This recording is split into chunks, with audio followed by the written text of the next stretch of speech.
Hi, welcome to Rewind the Timeline podcast, brought to you by thetimelinemachine.com. I am your host, the Timeline King. This is the show where we go back in time and look at all the anniversaries, whether it's 10 year, 25 year, 50 years, 75 years, etc. Um, yeah, so this is episode 8, and today we'll be going at from all the anniversaries from May 21st up until May 27th, this past week. Okay, so let us begin. So, first we'll go to May 21st. So, this is 75 years ago, May 21st, 1948. We have the birthday of actress Carol Potter. Now, Carol Potter, no relation to Harry Potter. Yeah, haha, lame joke, lame joke. So, Carol Potter is known for playing Cindy Walsh on Beverly Hills 90210. She was also Joan Cummings on Sunset Beach. But surprisingly, what I found out, she was also Kimberly Hart's mother in Mighty Morphin Power Rangers. So it's funny. As a kid, I watched, or like rather as a kid, I watched Mighty Morphin Power Rangers, and then when I grew up, I also watched Beverly Hills 90210, and I never, it never connected in my head that this is the same actress who is on both shows.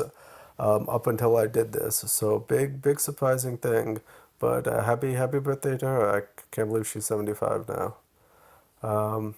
Now let's move on to May 22nd. This is 35 years ago, May 22nd, 1988. We have the premiere of the TV movie The Incredible Hulk Returns. Now, The Incredible Hulk had a TV show on NBC that ran from the late 1970s to early 1980s. So that starred Bill Bixby as Bruce Banner and Lou Ferrigno as the Incredible Hulk. So they used two different actors. So I mean, this was the days before CGI. So that was like really the only way that Hulk could have been done in live action back then. And what this movie was, the TV show rather was like very popular at the time for its portrayal of Hulk. It was like very much more realistic and grounded. A lot of people described it as like a supernatural version of The Fugitive.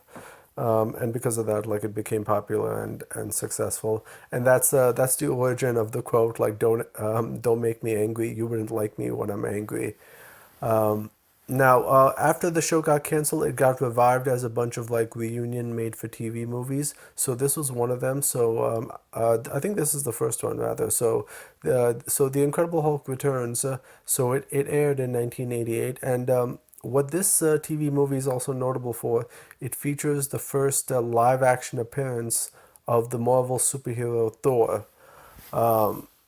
Yeah, and and I think at that point, like seeing the way that Thor and Hulk have been portrayed, you really have to appreciate how much CGI and special effects have come in the past 35 years, because the fact that we're able to have like a big CGI Hulk and like and Thor and like using all of his powers, you definitely appreciate like, oh man, now we're able to see these comic book superheroes exactly the way that they've been depicted in comic books. We don't have to settle for like we don't have to just settle for like painting actors in green uniform, in green skin. That kind of does tend to work like both ways though, because I kind of feel like the way that She-Hulk on Disney Plus kind of relied too much on special effects. I kind of feel like a show like that could have worked better if they utilized the same format as The Incredible Hulk. But I mean, it is what it is. So let's move on. Now, this is also May 22nd. This is 25 years ago. May 22nd, 1998. We have the debut of the movie Fear and Loathing in Las Vegas, which stars Johnny Depp and Benicio del Toro. This is a good movie. I'd recommend checking it out. It's definitely a very like trippy movie. So, but yeah, I mean, I'd say like watch it, come up with your own thoughts. So let's move on to May 23rd. So May 23rd, this is 10 years ago, May 23rd, 2013, we have The Hangover Part 3. Yeah, sadly, I mean, I can't recommend this movie. The only good Hangover movie was the first one. The Part 2 and Part 3, they're unnecessary and a waste of everybody's time. Just skip it. So now let's go to May 24th. This is 10 years ago again. 10 years ago, May 24th, 2013, we have Fast and Furious 6. Now, I really have to commend the Fast and Furious franchise. You know, the first movie was just like a garbage street drag racing movie, and and the franchise turned from that into like one of the most successful film franchises ever, and and it's really like the story of the engine that could, or the ugly duckling, or whatever you want to call it. And yeah, and you got to commend like Fast and Furious has become like one of the most popular franchises right now.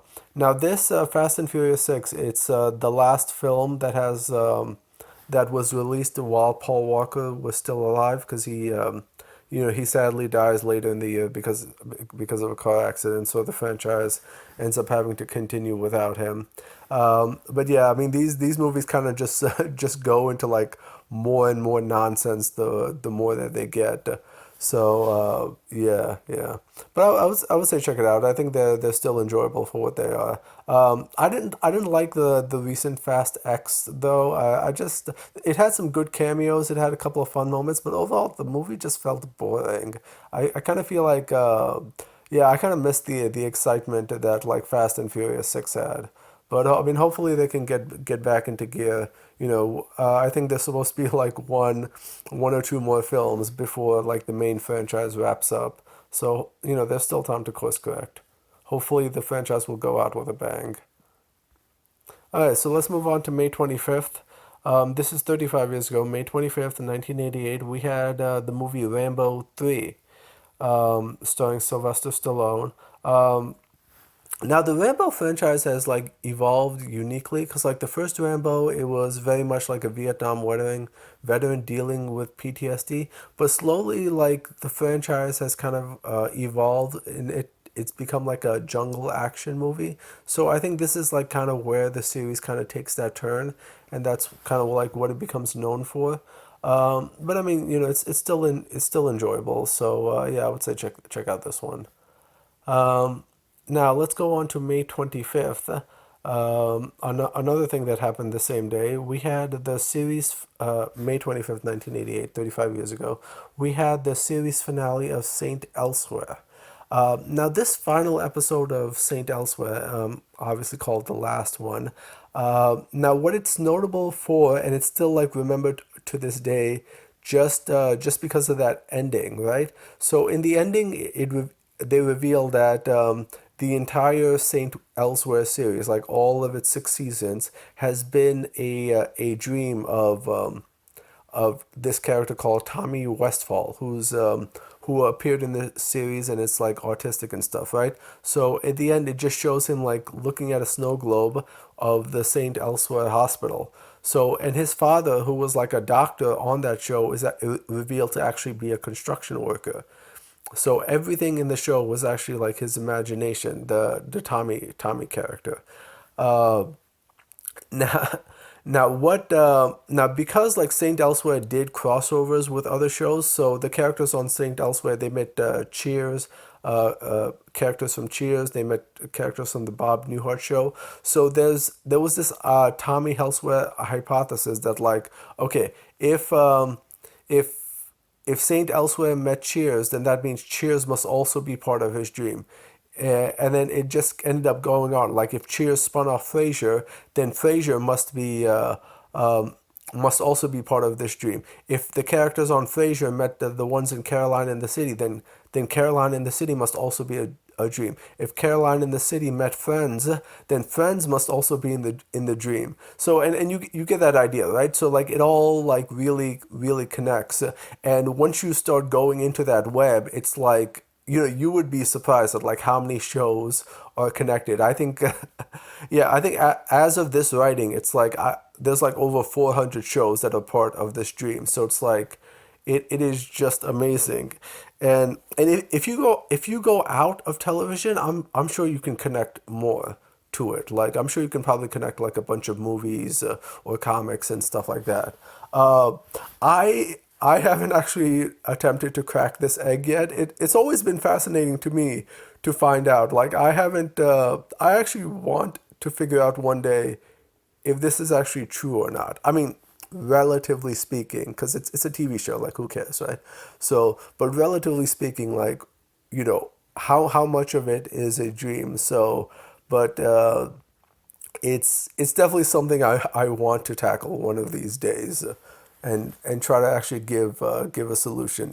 If all of fiction is just the in the mind of an autistic young boy. So also on May 25th, 10 years ago, May 25th, 2013, we have the TV show Sanjay and Craig, which premieres on Nickelodeon. So this one ran for 3 seasons and 60 episodes.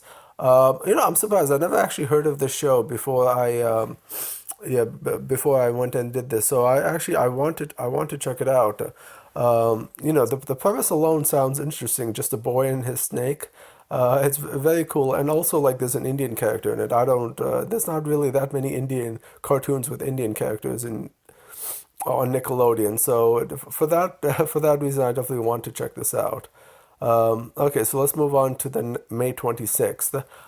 So May 26th, this is 100 years ago. May 26th in 1923, we have the tournament 24 Hours of Le Mans, which is also known as the 24 Hours Grand Prix of Endurance, right?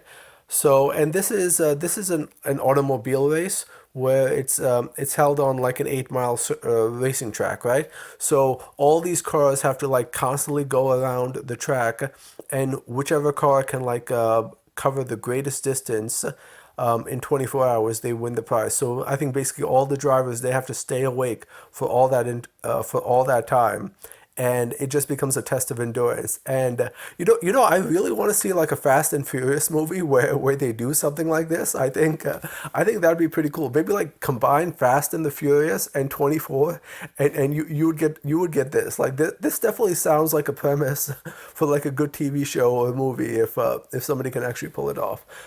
So I want to check this out.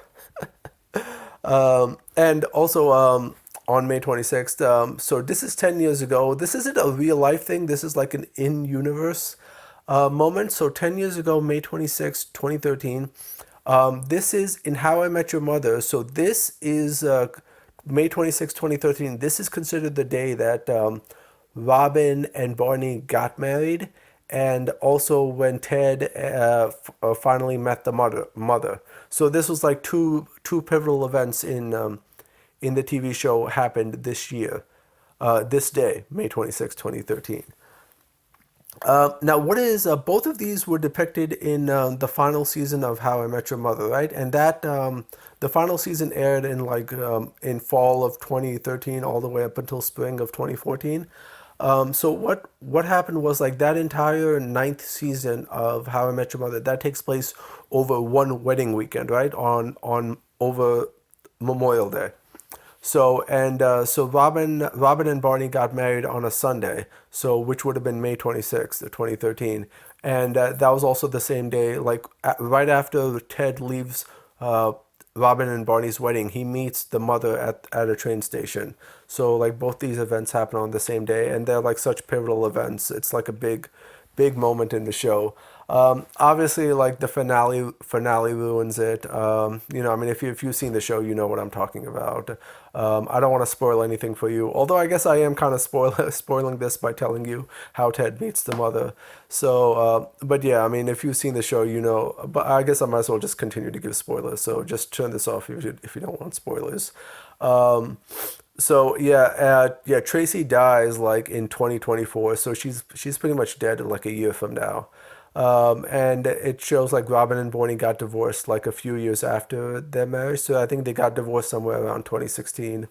And yeah, just so both of these both of these events, which were supposed to be highlights and big events in the show, just ended up leading to tragedy, and ultimately just Ted ends up back with Robin. So the the finale could have been gold. The last season could have been great if it were just because having all that happen just makes it seem like this entire past season was pointless. So that was a big mistake that the show made. But I did like Ted's last meeting with the mother. I did like Barney's character evolution. He went from a player, somebody who was just constantly going from one woman to another, and he was finally able to settle down, marry somebody that he loved, and even Robin too. Like, she always hated the idea of relationships. She always hated commitment, and she never saw herself being in love with anybody. And her going from that to being married, it was like a big evolution for her. Yeah, and it just like, all the character arcs that these characters have gone through, it just ended up going away in the finale. So, but at least like us as How I Met Your Mother fans, we can celebrate May 26th, 2013 as the day that like our favorite characters got together. All right. So, happy wedding anniversary to Barney and Robin, and happy first meeting to Ted and Tracy. And also on May 26th, 2013, this is 10 years ago, we have the debut of the TV show Marvel's Avengers Assemble, which aired on Disney XD. Oh man, this is not a bad show, but I will never forgive this show for taking away the far superior show, Avengers Earth's Mightiest Heroes. I mean, like, you have a show that is already so great, and it just, you go and replace it with some other less superior show, and all what? Just because you want a show that, like, that resembles the movies more. I'm like, why do you do that? You're just, yeah. So anyway, that for that reason, I will not forgive this one. I will be skipping this. And lastly, we have May 27th, 1988. So this is 35 years ago, May 27th, 1988. We have the movie Killer Clowns from Outer Space. Now, I'm not going to spoil this movie for you. This movie is great. It's more in the style of Critters, but check this out. It's available for free on Tubi. And just based on the title, you know that this movie is going to be insane. So just yeah, just watch the movie. This is a great movie, and yeah, and yeah, and I think you'll have a good time. So and I think that's it for the week right now. So okay, so have a good rest of the week. We'll see you again next week, and remember, keep rewinding the timeline. All right.